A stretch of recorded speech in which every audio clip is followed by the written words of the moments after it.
बिस्मिल्लाहिर्रहमानिर्रहीम। अस्सलाम वालेकुम viewers, welcome to structure analysis essential lecture 2।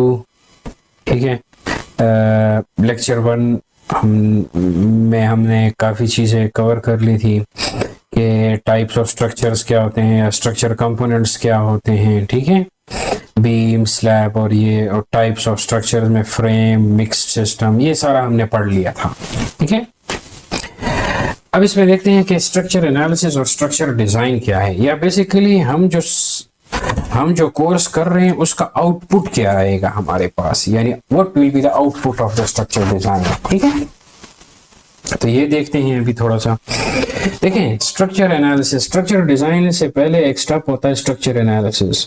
ठीक है, कि आपके पास डिमांड तो हो कि आपने एक कॉलम है, उसको कितने लोड के लिए, कितने एक्सियल लोड के लिए ट्रांसफर डिजाइन करना है, इसकी वैल्यू क्या है, 100 है, 50 है, 150 है, क्या है, और इसके ऊपर कितना मूवमेंट आ रहा है। ठीक है, 50 किप आ रहा है, किप फिट, 100 किप फिट आ रहा है, कितना बेंडिंग मूवमेंट आ रहा है।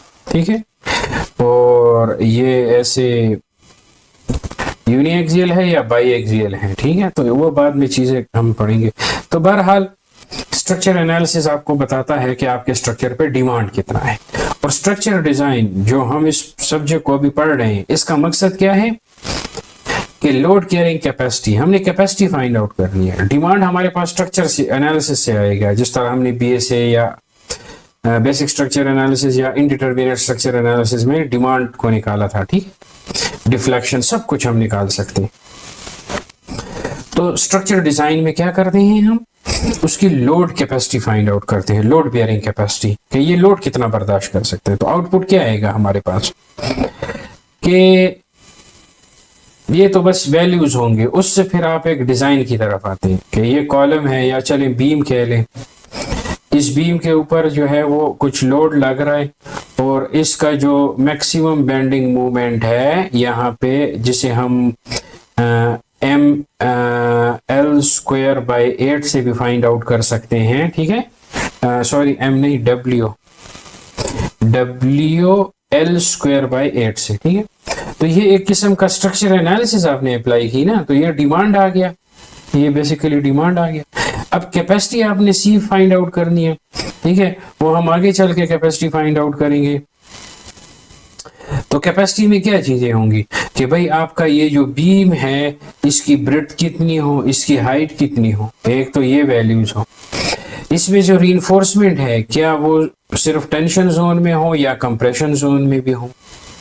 ठीक है, ये जो कंप्रेशन जोन का है ना, इसके जो भी सिस्टम होंगे, जो भी पैरामीटर्स होंगे, उसको हम डैश से जाहिर करेंगे, जबकि टेंशन जोन के जो पैरामीटर्स होंगे उनको हम बस AS, तो यानी इसको कोई डैश वगैरह नहीं होगा। ठीक है, अब ये है, और ये कंक्रीट किस चीज का बना है, कितनी स्ट्रेंथ से, यानी FC प्राइम इज द, ये FC प्राइम क्या है, ये कंक्रीट की जब आप सिलेंडर बनाते हैं, मिक्स डिजाइन करते हैं, 28 डेज के बाद जो स्ट्रेंथ चेक करते हैं उसको हम FC प्राइम कहते हैं। ठीक है, so it is FC prime वो स्ट्रेंथ है जब आप कंक्रीट को डिजाइन कर देते हैं और उसको बना देते हैं, उसके सिलेंडर वगैरह, और 28 दिन के बाद चेक करते हैं, उसकी जो स्ट्रेंथ आती है उसको हम FC प्राइम कहते हैं। FY जो आपके पास स्टील बार्स हैं जो हम यूज करते हैं कंक्रीट में, ठीक है, उसकी स्ट्रेंथ है, ये नॉर्मली 60 KSI होती है और 40 KSI। ठीक है, मैं सिंपल ट्रेडिशनल की बात कर रहा हूँ, प्री स्ट्रेसिंग की नहीं बात कर रहा। प्री स्ट्रेसिंग में फिर बहुत ज्यादा हाई होती हैं, 320 से भी ऊपर की तरफ होती हैं। ठीक है, 320 KSI से ऊपर की तरफ।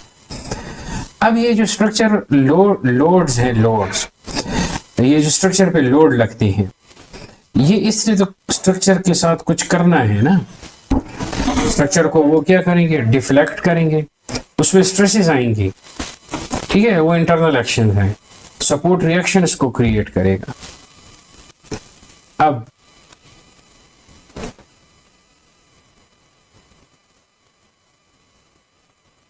ये है, ठीक है, तो ये हमारे पास है।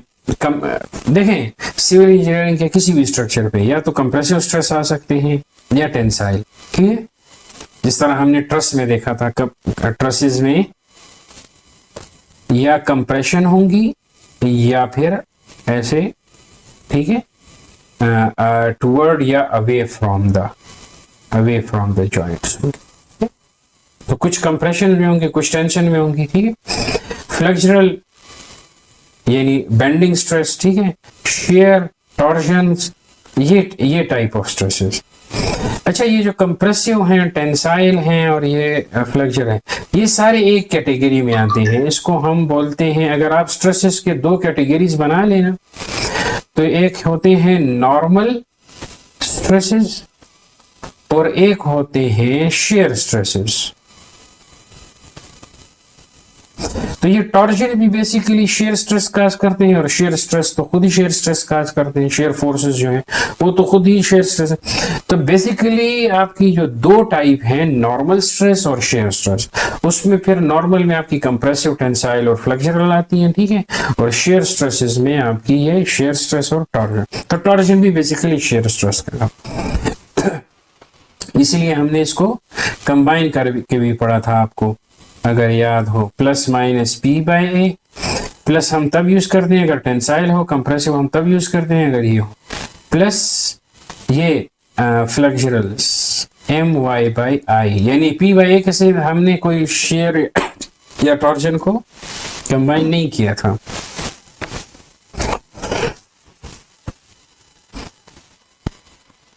तो इस तरह, तो आगे हम जब जाएंगे तो ये बहुत इंपॉर्टेंट बात है कि आपको पता होना चाहिए कि जब हम कॉलम को डिजाइन करते हैं जिसके ऊपर एक्सियल भी होता है, बेंडिंग मूवमेंट भी होता है, ठीक है, जबकि बीम के ऊपर मेन एक्शन बेंडिंग मूवमेंट होता है और शेयर फोर्स होती है।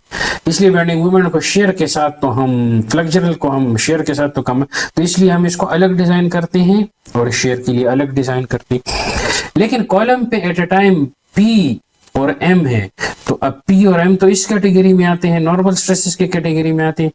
तो इसके डिजाइन को हम कहते हैं, वो हम बाद में पढ़ेंगे, इसको हम फिर पी एम इंटरेक्शन, यानी आप कोई भी सेक्शन ले लेंगे उसके लिए पी इंटरेक्शन कर्व ड्रॉ कर लेंगे और जो इसके ऊपर डिमांड आ रहा है उसको देख लेंगे। अगर इस इनवेलप के अंदर आ रहा है तो ठीक है, वरना आप सेक्शन को बढ़ा देंगे, किसी और चीज को बढ़ा देंगे, मटेरियल प्रॉपर्टी को बढ़ा, ठीक है, जो भी आपके हाथ में है, डिजाइन पैरामीटर्स, ठीक है, साइजेस हैं और स्ट्रेंथ के पैरामीटर्स हैं, और तो कुछ भी नहीं है, ठीक है।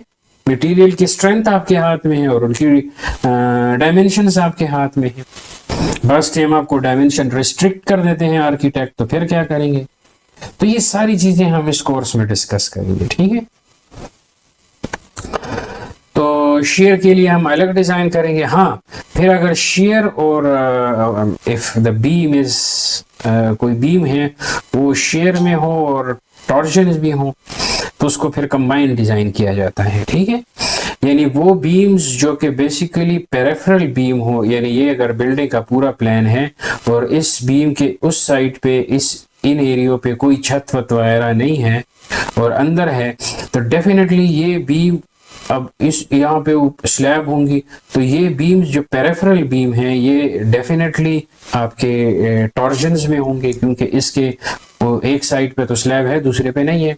तो बेसिकली स्लैब की जो बेंडिंग मूवमेंट होगी वो बीम के लिए एज ए टॉर्जन्स होगी, ठीक है।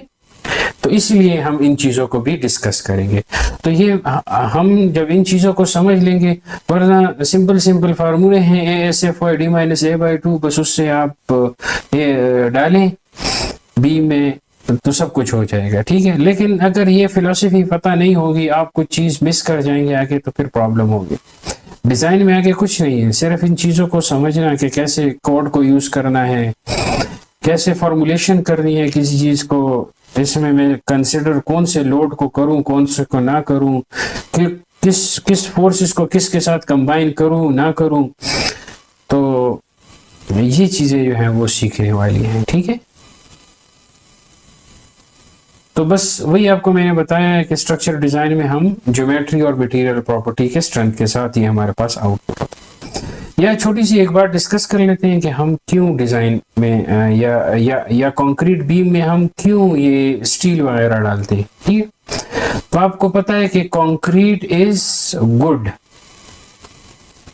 इन कंप्रेशन, ठीक है, और कंक्रीट जो है वो वीक है in tension, but still is strong in tension. तो इसलिए हम कंक्रीट की कंप्रेसिव यानी अच्छी प्रॉपर्टी और स्टील की जो है वो अच्छी प्रॉपर्टी लेते हैं और दोनों का एक कंपोजिट सा स्ट्रक्चर बनाते हैं, ठीक है। तो जब बीम ऐसे बेंड होगा तो ये कंप्रेशन है, ठीक है, और ये टेंशन है। तो टेंशन में तो हम आल दो के कंक्रीट की तो टेंशन प्रॉपर्टी तो कुछ ना कुछ तो होती है ना कंक्रीट की, of F C prime. F C वही 28 डेज कंक्रीट स्ट्रेंथ है, 8 to 10% तो होती है, लेकिन डिजाइन में हम इसको कंसिडर करते हैं जीरो हम कंसिडर कि कंक्रीट की स्ट्रेंथ कोई नहीं है, ठीक है।